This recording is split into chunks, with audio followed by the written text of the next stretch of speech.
Hello ladies and gentlemen, and welcome back to the channel for another war video. We're up against GT40 in War 5, and we're taking Thing on Path 1. We've taken this fight several times this season with our rank 4 Elsa.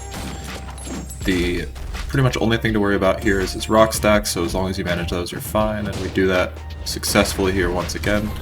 Big war for us, opportunity to really solidify ourselves in the top 3. It doesn't end up going our way, spoiler alert. But that's my mindset going into this fight, going into this war, is that I just need to be clean, need to play my best, and get my fights done. So this thing melts in 30 seconds as usual. Very quick, clean fight. And we're moving on to this Eye Hulk right afterwards.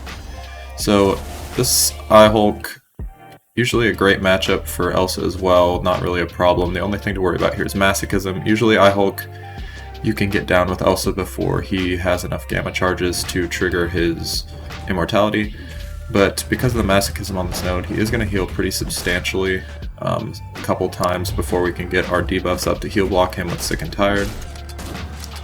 So there we get it up, but he already healed a good amount back, and there's going to be one more time where he just decides to play a little bit passively, and he is going to get another pretty substantial regen. So we are going to have to play around the immortality phase, but again, as with every fight in war, pretty much the goal with Elsa is to get your ruptures up.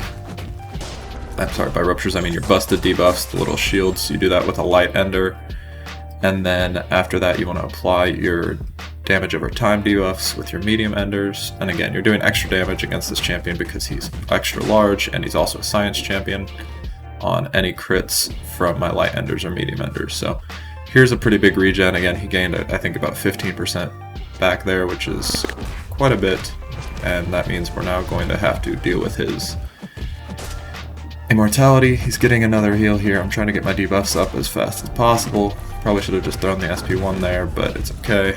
But yeah, he heals back another 15% or so there.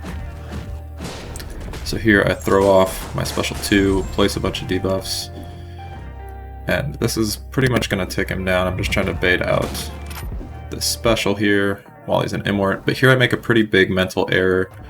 Eye Hulk, when he finishes his immortality, gets this like invulnerable phase where you can't hit him. Thankfully he doesn't punish me there, but that could have easily cost me a good amount of my health. But instead he kind of backs off when he goes invisible, if you will, and he just dies to the instant damage here. So worked out in my favor, but again, a pretty huge mental error on my part to not remember that invisibility. Next up is probably the craziest fight I've had in war in a long time. It's this Galan on Hazard Shift. Where is it, Hazard Shift? I can't remember. Yeah, I think it's Hazard Shift. But we've got Odin pre-fights on Rintrah. But the reason this fight is so crazy is just because my controls, again, I rarely complain about input issues, but in this fight you're going to see me do some highly questionable things. Yeah, it's Conflictor, that's right. So he's going to get to SP3s sometimes, which is not great. So there I just eat my indestructible boosts away, so now there's one combo down. Let's count how many hits we take in this fight. Trying to back him up while he's in bleed phase. Now he's in shock phase, we can go in and hit him again. And it's going okay so far, but here I need to get this SP2 out of him, but we don't. Instead he gets pushed to SP3, so I'm just going to hit him a bunch here, do as much damage as I can. I'm like, okay, I'm going to take this SP3. I want to put as many ruptures on him as I can so that we have an equity maxed out, reducing that damage as much as possible. So hitting into him, applying more ruptures, and then here I just take another combo. Again, meant to back off there but didn't, so here comes the SP3. He was actually pretty merciful, allowing us to take another 20% off of him before he threw that. But now we're going to be eaten as we eat this SP3. Doesn't do that much damage. I did put on some pretty big boosts, and those ruptures do prevent a lot of the damage. Here the harvest is complete. We take a big chunk of burst damage there, as you saw, so now we're down to 60% health. I get pushed to SP3. We're just going to use it, try to get this damage in. So far we've eaten 2 full combos, an SP3, a burst of harvest damage, and here I just stand here and eat this special as well. Again, Not sure why that was happening, but for some reason my champion would not block, even though I wanted to. So now I need to get this SP2 out. Thankfully I blocked this, because that would have hurt quite badly if it had not been blocked. So now I'm just backing off, waiting out the bleed phase a little bit. Gonna go back in, and here again, I mean to block here, but I'm not allowed to. So I eat another special. So now we've eaten 2 special 1s, 2 full combos. We have eaten a special 3, Harvest burst damage. And we are going to finish this fight at 50% health, which with Rintrah's boosted health pool is about 45,000 health. So we really put to the test this war, can the cow die? And I think if I had taken my hands off the controls in that fight, I could have died, but other than that, maybe not. So moving on, we have this Hulkling on path 9. Again, we've got the shock buff from Odin, so that we're not going to take shock damage. So I just want to back him up as much as possible, keep my neutralize up, and throw big SP2s when I can, bait out specials. But yeah, I did restart my phone after the Galan fight, and everything felt much more normal after that. Again, just kind of waiting out the bleed phase here, hitting into his block to remove those armor ups from the node. But now again, he's not neutralized, so he's going to get an unblockable buff. I'm not too worried about it. I'm just going to back him up, let him throw this SP1. And at this point I decide, you know what, I'm not that worried about the bleed damage. It's doing about 12 damage per tick, which is kind of crazy. I'm just going to hit him in all phases at this point.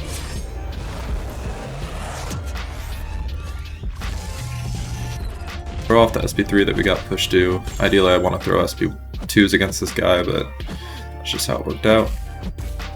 So now we're rooted in the corner, applying some ruptures, dexing this SP1. And here I feel like we're going to be able to line up a nice SP2.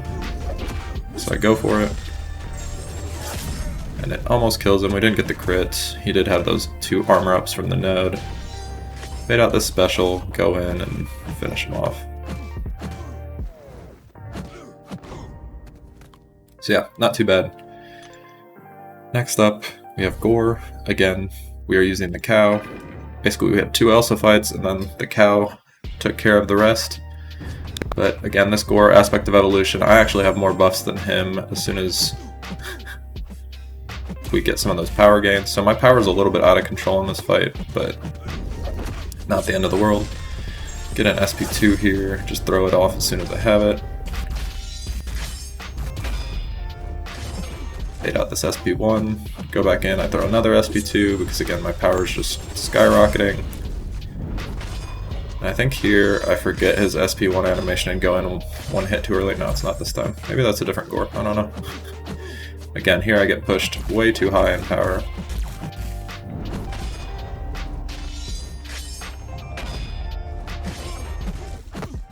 This champion, man, is so silly. Just standing there in the corner, blocking the special. Sorry, I had to just watch that back. That was crazy to watch. But yeah, we're going to be going in here with Rintrah and really just beating this guy up. Maybe it's this one, I forget how the special works. I don't know. Must be next war's Gorr. Again, I'm behind on more videos, so it's kind of like watching these fights for the first time sometimes. Yeah, finish him off there with a special 1 and then a little hit. So, not too bad. And finally, we have this fight that's becoming a staple. You guys have seen it, I think, 4 times already this season, and we're not even halfway through this season in terms of war videos, and we will see this fight again, but it is King Groot on Safeguard.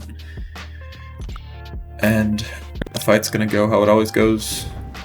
I'm going to use Rintrah and hit him a lot, try to stack ruptures. If we can get an SP1 out of him and get some permanent armor breaks on him, on ourselves, we will. There we go. We got 2 this time. So now I'm going to use that to my advantage. A little bit of additional attack from the armor breaks will make my ruptures do a little bit more damage. Again, but Rintrah is not a damage over time champion. He does have good stacks of these ruptures, but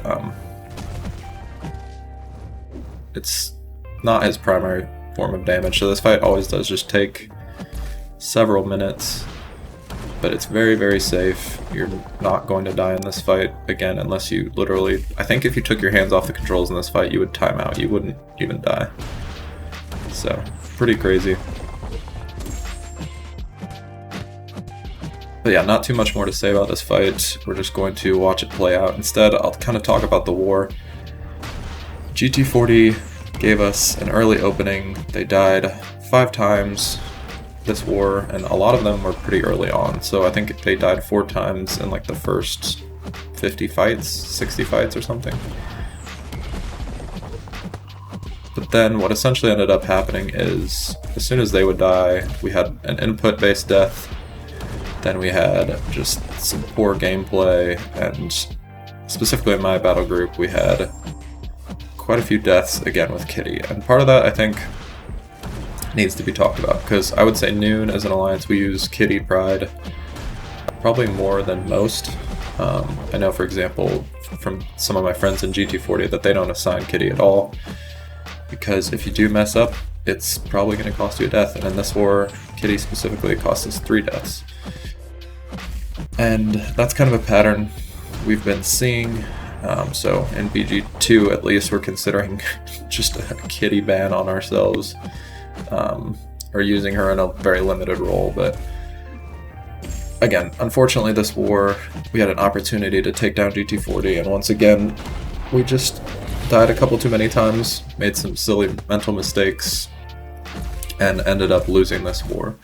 So, not how we wanted it to go, but we are going to again, continue to turn the season around moving forward from there.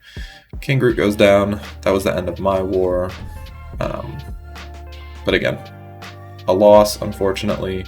We're going to come back. There you see the final score, 6-5.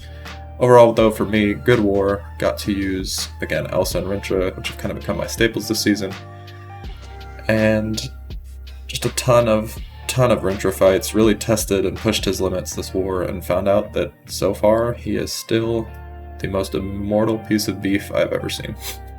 But as always, if you guys like this video, please leave a like, subscribe for future content, share with your friends if you want to, and as always, I appreciate each and every one of you, and I will catch you guys in the next one. Later.